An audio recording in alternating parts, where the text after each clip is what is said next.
individually, I think you have to have some type of self-awareness to know when the relationship isn't serving you anymore. Like that, to me, I feel like over these last 3 years, I've gained a lot of self awareness on this lane self doubt journey because you have to know you, right? And so before you can share your story or share your testimony, like you have to be clear about who you are, whose you are, what you've been called to do, what your flaws are, because nobody is perfect, and work on those things the best way that you can.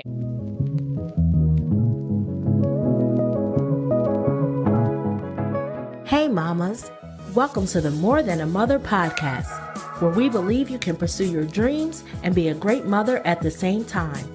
I am your host, LaJuan Moses, and I am helping you find the freedom to live. Are you ready? Let's go.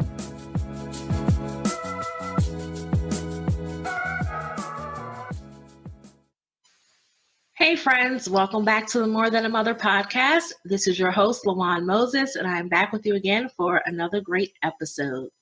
If this is your first time listening at More Than a Mother podcast, we are helping moms to create a life outside of motherhood without sacrificing their family time. We believe that moms can pursue their dreams and be great moms at the same time. My guest today is Philicia Wallace. Philicia is a purpose empowerment coach, mentor, and founder of Slaying Self-Doubt. Through her professional endeavors, she seeks to help women identify and conquer troubling doubts and insecurities. Bottom line, Philicia is committed to helping Black women find their fears and slay them. Today, Philicia and I talked about her journey with self-doubt and how a message from God prompted her and pushed her hand into starting Slaying Self-Doubt, which has now grown into a podcast, a community, and a movement that we see today. Let's dive into my conversation with Philicia. Hey, Philicia, how are you? I'm good. How are you? I am wonderful. Welcome to the More Than a Mother podcast. I am so glad to have you here with me today. Oh, thank you for having me. I'm excited. I am too. So as you know, at More Than a Mother, we believe that you can pursue your dreams and be a great mom at the same time. However, none of us wake up and we are suddenly these great individuals that we are today. So before we get into everything that you have going on right now and all that you're doing in business and life, can we just back up for a moment and can you share what your aha moment or moments were with our audience? So, I knew this question ahead of time, right? But I still was just like, could it be that? Could it be that? It was so many. But I think that if we're talking about this season in my life, I have to say that my aha moment was back in January 2017. 2017 was like a transformative year for me. I didn't know that was going to be the case, but so many random things happened. I can't even explain it. It just was a whole bunch of stuff. But specifically at the beginning of that year, God had just kind of placed on my heart that he wanted me to, it was very simple. He just said, I want you to help Black women overcome their fears and their doubts to walk into their purpose. And I was just like, what? And so I'm like so confused, like exactly what does that have to do with anything, right? I was doing a small group course with my church. And so at that time I had about, I'll say like 10 ladies in the group or whatever. And I was like, okay, well, if that's what he wants me to do, I'm just not really sure. And so then I felt like the next week or maybe like 2 weeks later, he gave me Slaying Self-Doubt. And so I'm like, what am I supposed to do with that? And then with that, he was like, now mind you, if you are a believer, like sometimes you get stuff and it's like one has nothing to do with the other, right? And so You're very hesitant upon telling people like what you're receiving and what God's downloading in you because it doesn't make sense, right? So at the moment I knew, I was like, well, I don't want to tell a whole bunch of people. So, I figured I'm going to tell the closest person to me. So I told my husband and he was just like, what? Like, what does any of that have to do with anything? I was like, I have no idea. Don't you love that reaction? Yes. And so then the next thing was he was like, start an Instagram page and I just want you to post something every day. And I still was like so lost, right? So the very next thing I did that he asked me to do was to change the name of my small group. I can't even remember what the name was before, but I changed the name to Slaying Self-Doubt, and immediately everybody who was in the group previously fell off. Like when I tell you I literally didn't hear anything from them. They didn't say they was quitting. I reached out a couple of times, like, what happened? And then a whole nother set of women came in, and they have been literally a part of this Slaying Self-Doubt journey from the very beginning. And so before it was a podcast, before it was a business, before God told me to leave my job, before all of the other things that came, that was literally the very first thing that like started me on this path. It was just a random regular Sunday, and it was like God just downloaded all of this information in me, and I did it, basically. Right. I was obedient. That speaks to, as a believer, that speaks to the power of being obedient. Yeah. Because you get these ideas that God sends to you, and in the back of your mind, you're thinking, okay, God, what is up? You looking at God like he crazy, like, wait a minute, what is this? What I'm supposed to be doing right now? Yeah. And it's just that power of being obedient, because a lot of times we don't know what is going to happen, or it's not for us to know what's going to happen. It's just for us to receive God's voice. And God is telling you, okay, I need you to start this group or start this Slaying Self-Doubt and pour into these women and help them overcome doubt. And you probably sitting in the back of your mind thinking, okay, why me first off? And what does this look like? Yeah. And like I say, even at the time, like I couldn't see the bigger picture or whatever it was, but it definitely was like laying the foundation, what was to come, because now even with that small group, I have 3 separate small groups, and so at this point I've touched the lives of at least 30 women over the past 3 years. I also coach other leaders within the church, but all of that then led me to Slaying Self-Doubt, the business. And so when I think about like all the pieces and how he was so strategic in it, but I would have never. I can say now it was an aha moment, but back then I'm like, I have no idea what he wanted me to do. I'm just going to do what he said. That's it. And it's good that you did what he said, because how many people think about it? We hear from God and we just don't take action because we don't know what's going to happen the next steps. Because as people, we want to know how A, B, C, and D line up. Yeah, trust me, I still had some moments where I was like, I'm not going to do that just yet. And those come back, and, then I end up doing it again, doing it the right way the next time, because that's just how he works. And I think that that's a part of the whole Slaying Self-Doubt journey. It's not to say that your self-doubt is going to disappear, or you're going to always be obedient and you're going to always do it. It's a part of just going through the next stages, because, we're human first, right? So I commend anybody who's obedient in every single thing that God tells them to do. I strive, but no. We are human, exactly. And that's important to point out, because even though we are obedient to God's voice, we're still human at the end of the day. Yeah. Like you, I want to know how things are going to work out. But as you said, when you don't follow that voice, when you don't listen to what's being said, or when you try to figure it out, you wind up taking longer to get to where you're supposed to be, because you double back, you got to turn around, girl, do all this extra stuff. Yes. We like, oh no, God, I hear what you're saying, but I want to go do this over here. Yep. But then you just wind up right back where you started. Exactly. And then you're going to have to do it all over again his way anyway. So, exactly. Yes. So when you were starting this whole movement, I would say is how I characterize it before it became a business, and you were obedient and switched the name of your group and all that, and you saw your whole group fall off as you spoke. Mm-hmm. And you're giving a message of slaying self-doubt. What crept into your mind when this group that you had established already, you all of a sudden changed the name and they just kind of fell off? What were you thinking at that time? At that time, I just was like, well, dang. Like, I thought we had, because I had been in the group at least, I want to say, like, it had been like 6 months. So we had established a relationship, at least a rapport, like some of the girls I talked to, even outside the group. So I felt like, dang, like, what happened? And I actually remember the day when I officially changed the name. My coach at the time she happened to visit the group that day, right?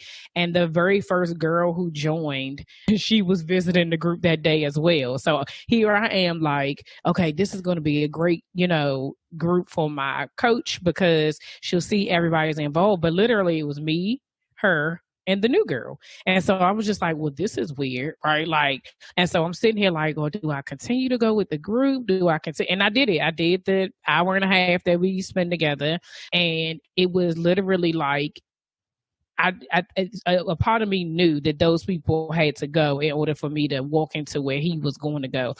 My feelings were hurt in the beginning, but once, like that very next week, I got like 11 requests, and every person that I reached out to that like, say like, okay, what makes you want to be a part? And it was like, it was the name of the group. It was the name of the group. Like, that's what intrigued me. And, I was just like, okay. And at that point we were learning together. Like, I was like, I don't really know what I'm doing, but this is what God said to do. So, like I said, they are a part of that journey. So when they, even now, like when we think back to 3 years ago and be like, yeah, remember how we started this and like how y'all were literally at the beginning. So to be here now is just mind blowing, mind boggling. I'm sure it is. Yeah. And I just want to double back to what you said, because I think it's very important how you were saying basically that everybody that is for you, they can't go with you to that next level. Yeah, absolutely. And God brings in those new people that are ready to go with you to another level. Because,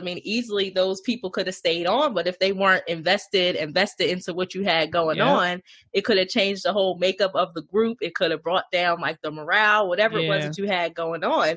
So, I'm sure your feelings were hurt and it was a shock, but at the same time, it's that thing where we always want to bring people with us, and God is saying, no, you got to cut people off sometimes because everybody can't go with you. Yeah. And I think the other part that was like, now I can say is that just to this, what you're saying is that everybody isn't going to be in every season of your life, right? And a lot of people start with me and then, whatever's going on in their life, because I totally get it. It's a commitment to be a part of the group, but it's a difference between somebody who just wants to be a part and somebody who needs it. Right. And so I think that is why I do it every single, week, is just like somebody needs me. Somebody needs whatever it is that God is calling me to do. And so I just have to continue to do that. And the people that need it will continue to be a part of it, and that's no like shade to anybody else, but it is what it is. That's the same thing that happens to me. If I don't need something anymore, or it's not serving me in the way that I needed at that moment, then it's wasting my time, right? And so I've never, after that experience, I was able to, one of the things that I did going forward, and I kind of do it even, and I think about it, even when I was in my job at the time, I would always give people the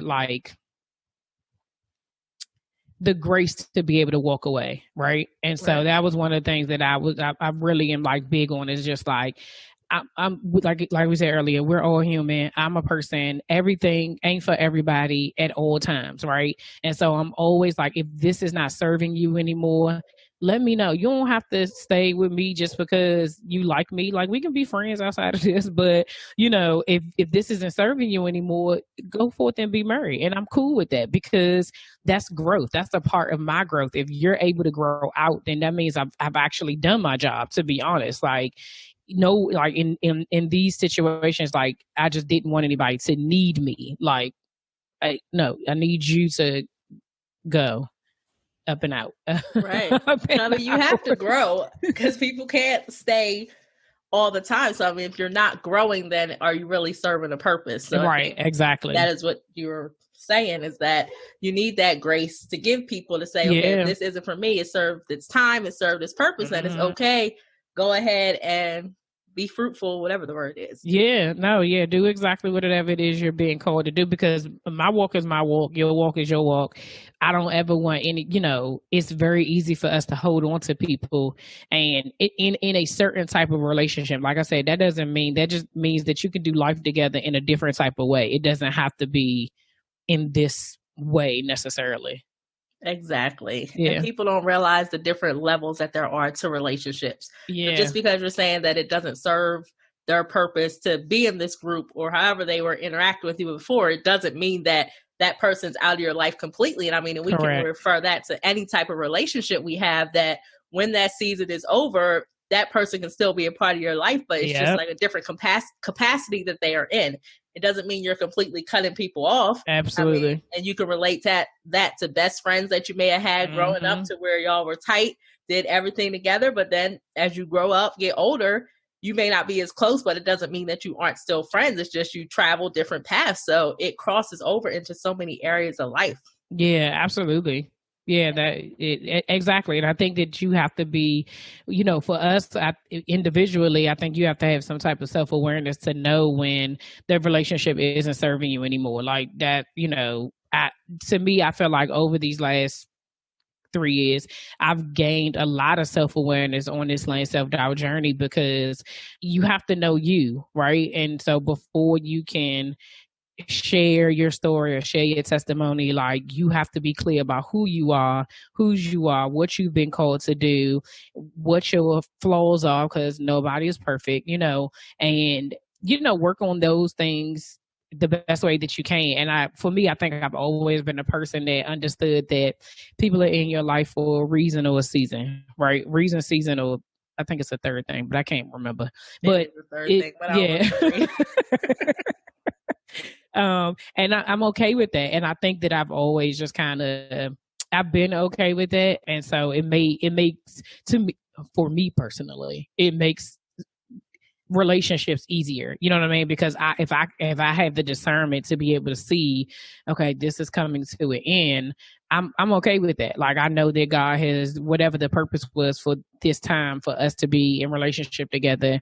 It, not to say that it doesn't hurt, or it, depending on what type of relationship it is, it won't cause hurt feelings or you to be all like discombobulated or whatever have you. But I think that I'm okay with being able to walk away from certain relationships that don't serve me anymore and not be offended and, just kind of go forward, unless it's something that like happened, or I don't know. It to me, it's about the relationships that you value. And so I'm very clear on which relationships I value, what I don't. And, just we're all here to help and connect with each other. To me, I've just kind of learned, like, I don't want to waste my time on situations that don't serve me, equally, basically. Right. Hey there. Yes, you listening right now. I truly hope you are enjoying this episode. I thank you for tuning in each and every week and for showing your support for this show. Your support truly does not go unnoticed. If you truly love this podcast and you are enjoying this episode, please remember to share, subscribe, rate, and leave a review. I want to get this podcast to as many moms as possible so they can start to experience the greatness that you are experiencing on this journey, and so they can have this empowerment, this support, this encouragement poured into them each day. So thank you for tuning in, and be sure to stop by and subscribe and leave a review. Now back to this great episode. And that comes along with being self-aware. Mm-hmm.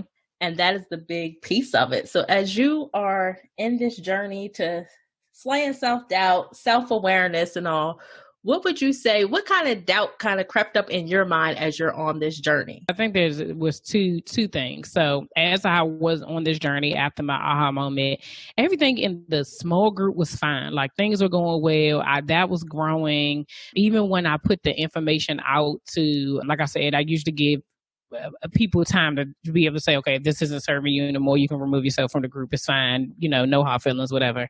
And so I opened the group back up and it was only to get 3 people, and I ended up getting 12. And I was just like, yeah, that's not going to work. And so even as I was thinking about it, I was like, okay, this group has already done this part. And so to bring this group in to do the same thing that just did, that didn't make any sense. So then I ended up saying, okay, do you, asking God, like, you want me to do a second group, like completely different? And so then that's exactly what I did. And so I did another one.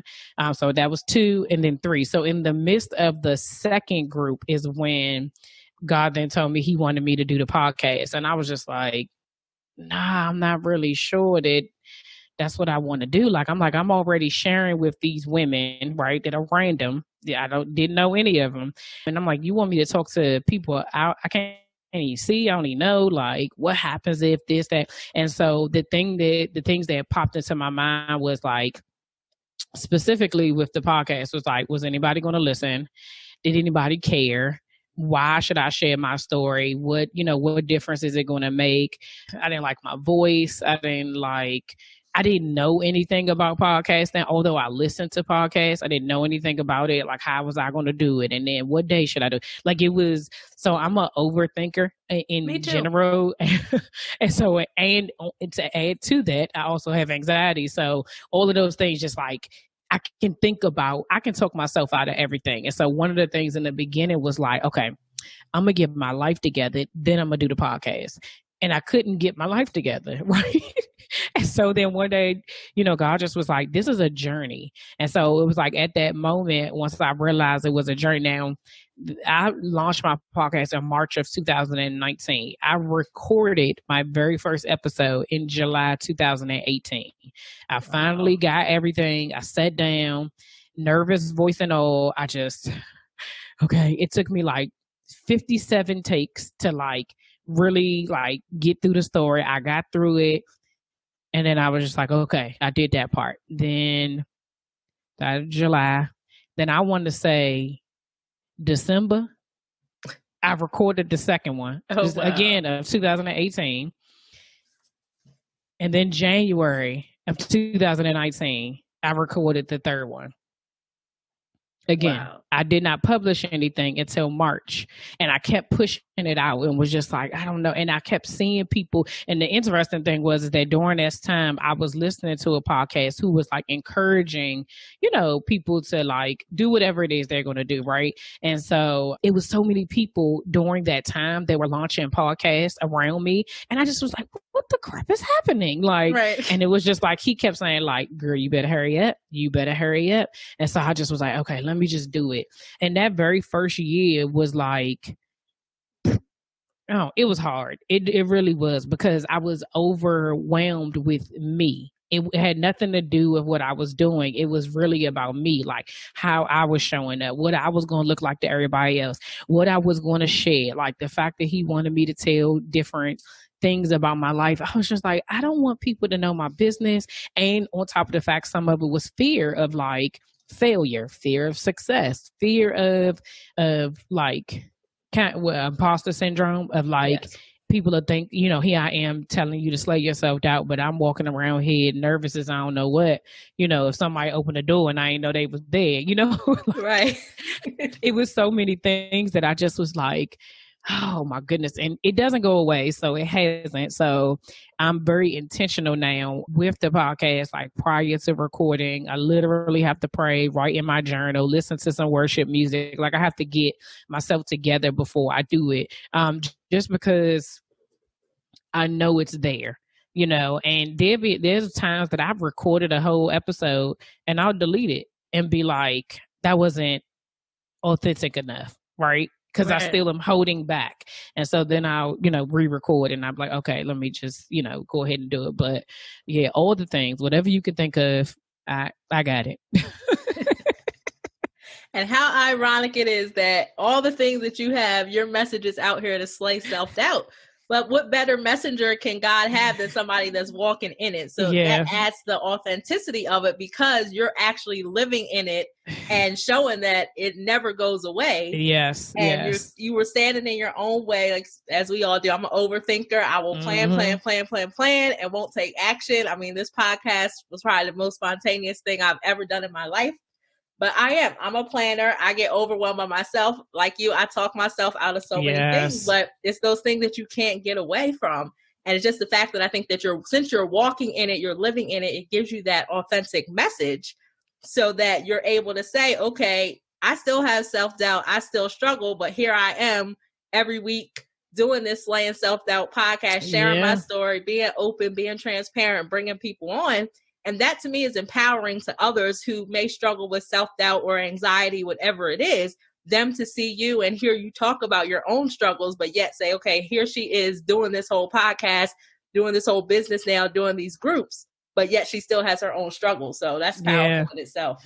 Thank you. And to be honest, even in the midst of, there was times where I like literally like tried to pray it away. Like I just was like, God, if you just stop making me anxious, stop making me like this, you know, it'll be easier for me to do this. And I remember a sermon that I listened to. I can't remember who it was because I listened to a lot of them, but it basically was like this. That's a part of you. Like this is, you have this in order because this is your journey. This is what you are called to do. And so just exactly what you're saying, like I had to come to grips with the fact that I have anxiety, I have the self-doubt, I have the worry, I have the insecurities, to be able to show people that despite those things, you can still walk in your purpose. And it's just always interesting to me that like when I do certain things, so like a couple of months ago, I did my first Instagram live. And one of the things that scared me the most, more than recording and all that other stuff, was doing videos, because I, back in 2002, 2005, and 2007, I had those 3 separate episodes of Bell's palsy. And so the right side of my face is still paralyzed. And, you know, I was believing God to heal me and make my face go back to normal, and he just wouldn't. And so I just kept saying like, not only, you know, it was one of the things where I was just like, I don't want to do it because the way I saw me, right? Mm-hmm. Like I saw me, when I see myself, it looks like the right side of my face is not moving, but that's because I know what happened to me. Knowing that happened, over 10 years ago, the last time it happened, I see people all the time and it's like, oh, I wouldn't have never known if you never said anything. Exactly. Exactly. Right. But it definitely was a fear of mine. And so when I did the live, I was more nervous about doing the live and like people showing up than I was about my face, right? And so when I got through the whole thing and I rewatched it, I just was like, man, God is so dope, because not one time doing that entire thing did I think about my face. And that's from great. 2002 until 2020, wow. That was one of the things that was holding me back, like from walking into other things. I wouldn't take pictures. I wouldn't do certain things because I was like, my face, I got to stand to the left side. I got to make sure my head covers this. Like even on my wedding day, you know, it's like, this is supposed to be the most amazing day of your life. I had to tell my hairdresser, drop my locks to the right side of my face, because I knew I was going to have to take a lot of pictures, and I wanted them to be perfect, but I was so mindful of what I looked like to me that I altered everything that I've done thus far to make myself feel comfortable. And now I don't feel that way anymore, right? Like at the end of the day, now I know, you know, I'm clear that it's here, you know. Right. And it's not going to go away clearly at this point. And so I'm just like, all right, well, whatever, you know, but that was another, that's why I said I had a lot of aha moments. That was just in May of 2020. So it's just like, dang, you know, I was holding on to that for freaking 18 years. 18 years holding on to like whether or not my face being crooked would stop me from God's purpose for me. And it hasn't.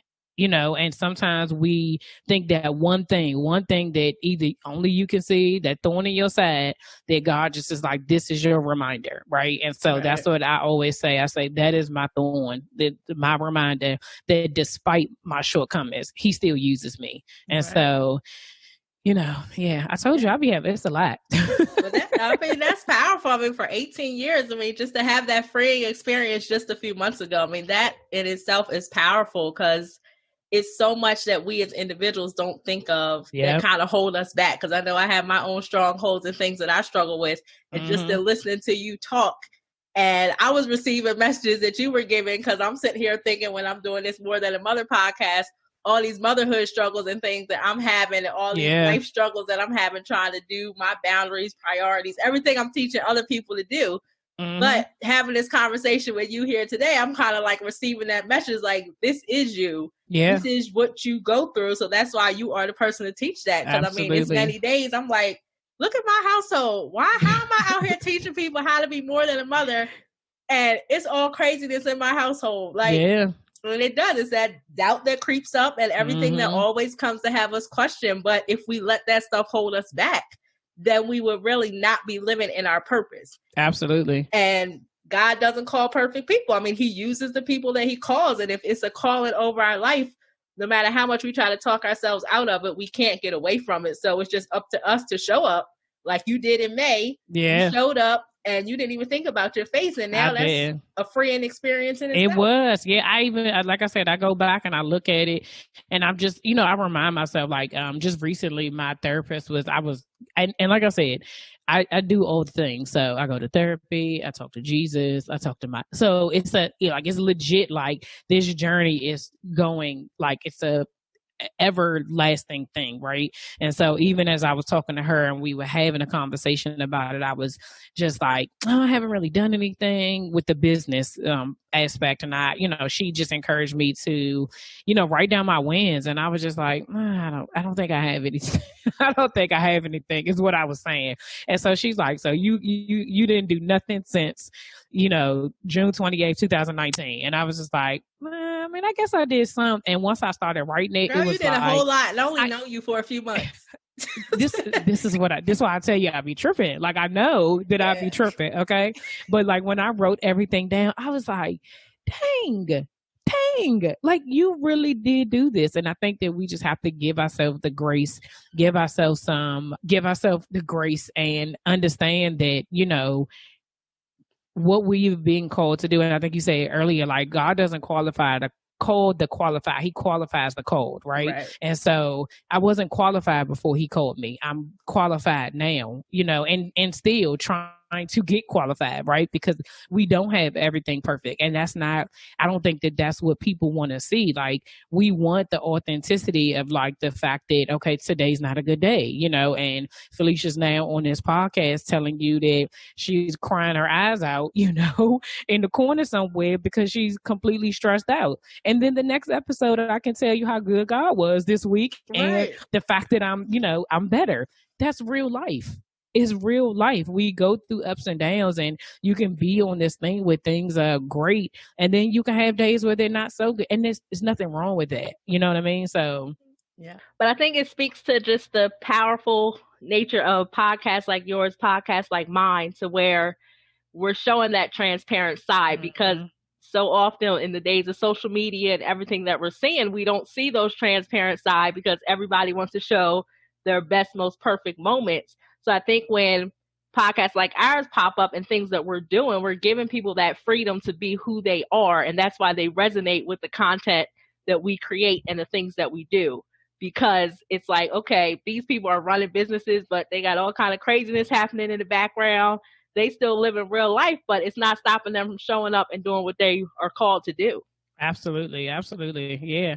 No, and I think that I'm grateful every day that I'm able to do it. I'm grateful to be able to, share my story and also share other people's stories as well. Because just like you said, like people tend to see certain things on social media and they assume that your life is whatever was in that picture without knowing what, is really going on.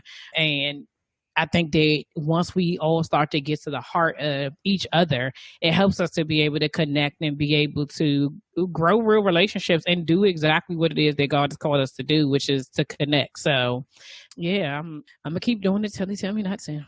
Me too, girl. Flaws and all, mess and craziness happening. We just keep pushing and do what we're supposed to do. Absolutely.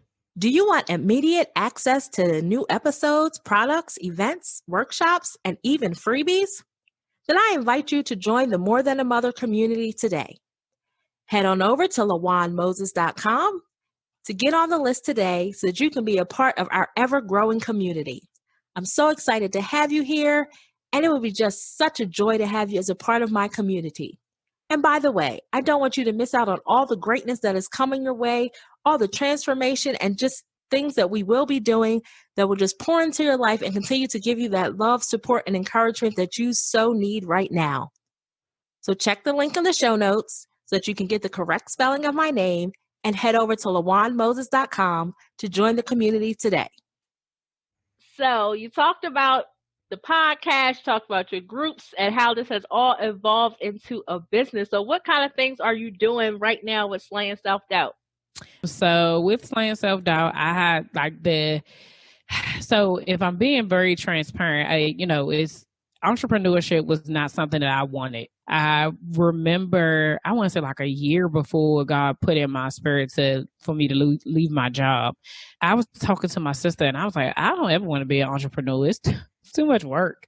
I was like, I'd rather work for somebody else and just be a leader. Like my previous job, I was a leader in one of the largest health organizations in the DMV area, Maryland, in the Maryland, DC area.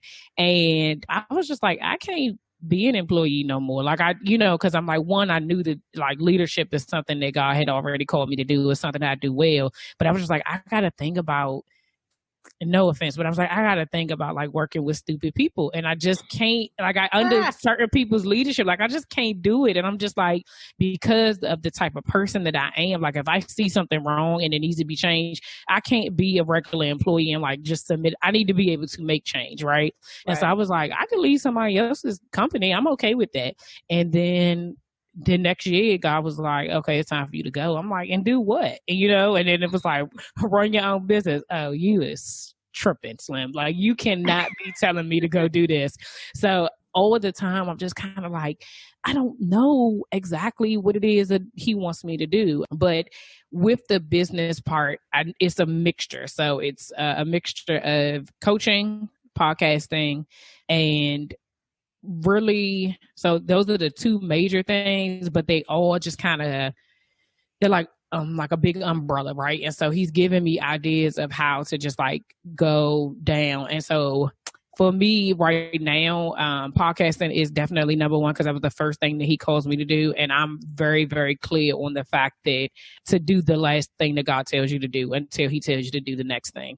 So I'm really right now working on the foundational purposes, the foundation of things that I want to be able to do for Slaying Self-Doubt. But ultimately, you said this earlier, it is a movement. Slaying Self-Doubt is a movement to empower Black women to overcome their fears, doubts, and insecurities in order to walk into their God-given purpose. Yes. That is literally my mission statement. Like I had to sit down one day and I was like, okay, you need a mission statement. And I got it up on my wall, but a vision, a mission, because I have been in organizations, right? And so you have to have something that you stand on. And so that is exactly what I stand on. So everything that I do is solely because of that and solely related to that. So I'm in the process right now doing some certifications for coaching because I do coaching now, but mainly it's the small groups that I do within the church. I do a few one-on-one coachings, but there was still some things that God was like, I need you to do this first before you put that all the way out there. And so I thought it was overthinking at first, how we do, like, I'm just wait and I'm going to do it. And then, just after prayer and fasting, he was just like, no, I need you to do this in order. And I've been out of order with God before. And I was just like, yeah, I'm not doing that. So yeah, right now is literally the podcast. So you get me every week on the podcast discussing my life, my journey. And right now I'm in a season where God's called me to interview other women entrepreneurs to tell their stories as well. And so they've definitely been very inspiring. You've been on the show and it definitely has been something that like for me is like networking, but also just like a reminder that we're not alone, right? And then the other thing is I do have like self-doubt, Slaying Self-Doubt merchandise. And then I have some things coming soon. I just, being obedient. Yeah, I'm being obedient because, sometimes you get into this space as an entrepreneur and you see all these people moving and shaking, right? They doing this, they doing that. You're like, oh, let me catch up. Let me do this. Let me do that. Right. And I'm like, that's not me. Right? Like I don't move like that. And so I really had to get myself together and, and again, like saying, having to give myself some grace. There's some people who are doing stuff who this was their side hustle, right? Right. This was not my side hustle. I did not do it when I was working my regular 9 to 5. That was my job. Right. I didn't do anything else that had to do with Slaying Self-Doubt other than, the small groups. There was no business aspect to that. No, trying to figure out how to monetize. None of that came into play until God said, I need to remove you from this place and take you into this place. And that is when he started like basically downloading all the things that he wanted me to do from a business aspect. So, right now he and I are still in negotiations, basically, with what it is that's supposed to be happening. But, I have to remind myself that you're legit just started this, and it's not meant for you to look like you've been doing this for 10 years, because you haven't. So yeah, I definitely stay connected, and you'll see it. You'll see it all when it comes. I'm telling you, it's gonna be booming. I'm excited. And that just speaks to how it is important to be self-aware and just know yourself and know God. Because like you said, people are out here doing all kind of things, and you can be in circles and people are saying, oh, you should be doing this, you could do this, you could do that. And it's so easy to get distracted by, oh yeah, that's a good idea. Oh, I could do this, or I could do that. But when it comes back to centering yourself and knowing who you belong to and who you talk to, and at the end of the day, who has the final say, it has to sit right with you and God. So it doesn't matter what's moving and shaking over here. You really have to walk your own path, because if not, you're going to wind up on the rat race that you was trying to escape when you was in working for somebody else, basically, because you're taking on others' ideas like, oh, I should be doing this. So then it's kind of like, okay, I'm building a business the way somebody else is saying I should do it. Exactly. But no, it come back to you and God. And when God tell you to move, that's when you move. That's when you I'm move. with you on that. And like I said, I've been out of order with him before, and it's never like you find yourself just having to start over. And I think for me, one of the biggest things is that because I know how important this is. Like, again, I say this all the time. This was not my idea. This is not my dream. It is not what I wanted to do. And so because of that, I have to remove myself from that. As much as I want to be like, oh, okay, this is a great idea. Let me go, boom, let me just go do this. Let me go do that. There's lots of things that you can do, but just the same way if you work for an organization, if the direction from the CEO is for you to go left and you go right, you're going to lose your job, sis. Exactly. And so God is my CEO in real life. Yeah. And so I have to go back to him and say, is that what you want me to do? And I'm very connected and clear about when he talks to me. Like, I know in my spirit when he's like, I'm gonna need you to chill out for a moment, or pause, or yes, move in that way. And like I said, it comes with self-awareness. It comes with that relationship. And, I don't want no problems with him. No problem. And I'm with you on that. No problem. So as a mom, because this is more than a mother, so we do like to mention motherhood at least a little bit. As a mom, how are you finding that you are managing all the things that you have going on in your life? Honestly, I don't know if I'm managing it. If I'm being honest, I'm definitely doing the best that I can, one day at a time. I think the biggest thing is that prior to this, when I was working my 9-to-5 in that leadership position, I was on 24/7 for them. Right. And so there were so many times that I'm on vacation, and I would get a phone call, and, I'd be like, all right, this just going to take me real quick. Somebody like, I just got to ask you one question. Can you show me how to blah, blah, blah? Can you talk me through? And it would be like, but one of the things that I learned is that you teach people how to treat you. Right. So if I started answering the phone on vacation, they going to keep calling me while I'm on vacation. Right. And I even remember coming back from my honeymoon, and I had like 57 messages, and they all started with, Philicia, I know you're on your honeymoon, but and I was like, I'm out the country. Like, first of all, I'm not paying them international fees, so you not answering this. So I'm like, I'm gone for a whole week, and y'all is just like, and guess what I did? Even though I was off, we were gone for a week, and then I took the rest of the month off. The day after we came back, I think I rested that first day. And then the next day, I replied to all of those messages. I went through my emails, and it was like I was taking away from being a mom, being a wife, because I was like, oh, they need me. The kids would be like, can you do this? Hold on one second. Let me do this real quick. Let me hurry up and do this. And so I knew that being in that job required a lot of me, but because I loved what I did and I enjoyed what it was, to me, I guess my mindset at the time was like, I'm here with my kids, right? But they need me because they reached out, right? And so then it was me trying to do both, and it really didn't work. And, you know, I have my kids now are 12 and 10.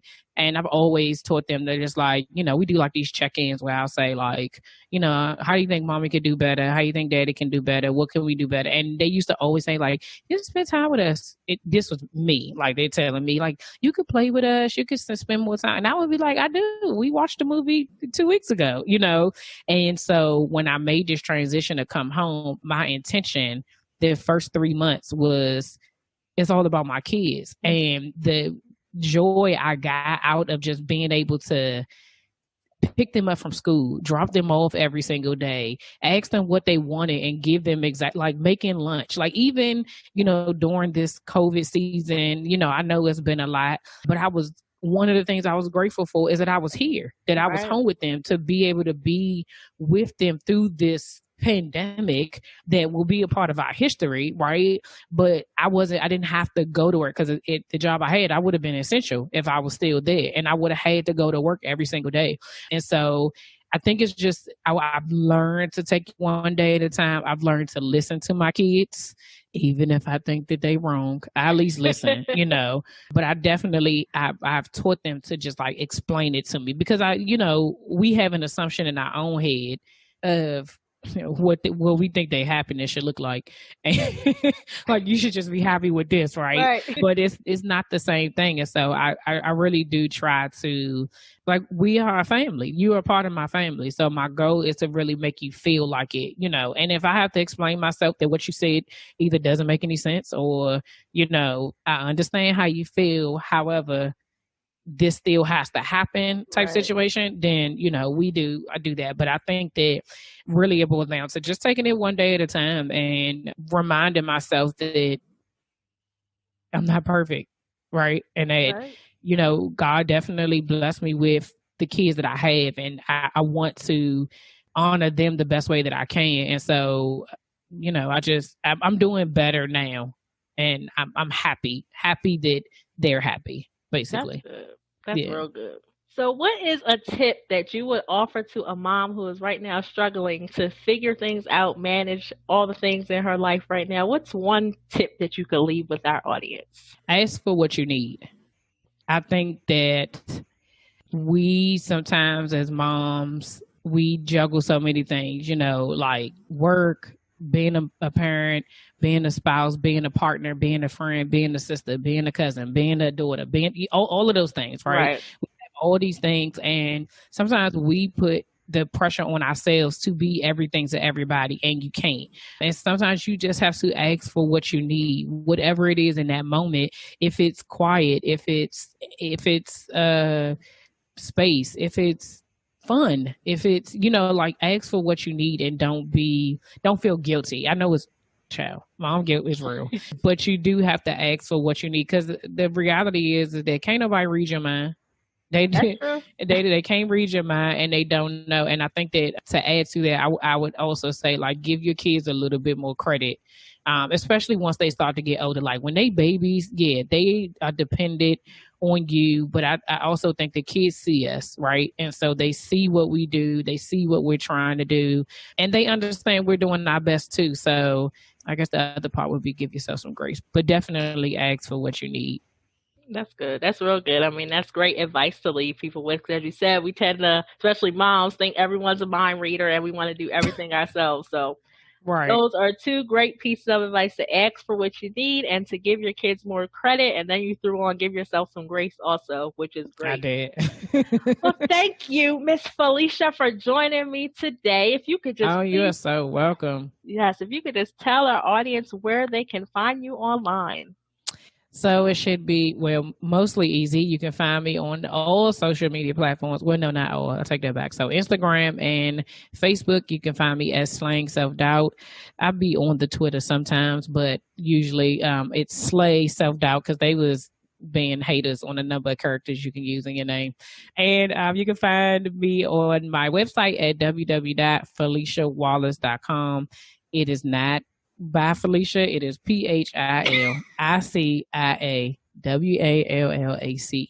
lawanmoses.com. Yes. Oh, I love it. Well, thank you so much. This was a great interview, girl. Thanks so much. Oh, you are so welcome. Thank you for having me. I really appreciate it. Thanks so much for listening. If you enjoyed this episode, head over to lawanmoses.com. I love for us to stay in touch. Make sure you leave your email address so I can send you inspiration, tips, and the latest updates. Or, if you prefer, text the word MORE, that's MORE, to 302-440-4632. We have some great things coming up, and I don't want you to miss a thing. Thanks again. Make sure you subscribe and leave a review. Until next time, keep pressing because victory is yours.